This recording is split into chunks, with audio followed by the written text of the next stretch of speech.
Hallelujah.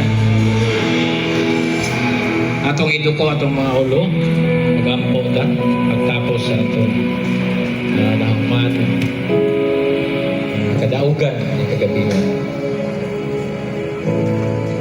Heavenly Father, we praise you, we thank you, Lord, for your faithfulness, goodness that you've done to us this night. Declare, Lord God, you will be always with us, Lord God. And we thank you, Lord, for your presence. Salamat sa imong gahom na imong ipadayag kagabigon, milagro, dawat sa mga tawhan, Lord God. Salamat sa tanang butang na imong ipaabot ng kagabigon.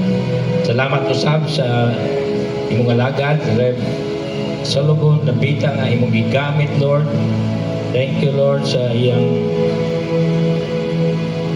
pag-anhi uban sa iyang team nga diin kadawat kami sa mga panalangin nga gikan kanimo, Lord.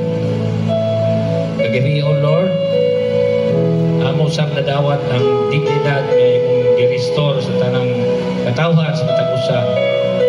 Hallelujah. Lord, wala kami mahimo kung wala ikaw. Usa, amo kang gidayeg pasalamatan sa imong divine intervention, Lord God, uban sa imong manifestation sa imong balang spirito ng kagabigon. Thank you, Lord. Among balunon ang tanang utang, maayong dili, ikaw na ngayon. And everything, give thanks for His the way, God. Salamat, Lord God. Huwag mauli kami, dala ang kadaugan, gikan diha kanimo, Lord God. Ang milagro na imong ibuhat, Lord. Padayon kami nag-aangkol, Lord God, sa mga tauhan nga nakadawat na diha kanimo.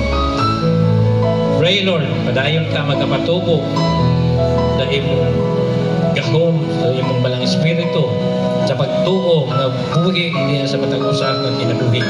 Nga bidawat diha kanimo karong oras, Lord God.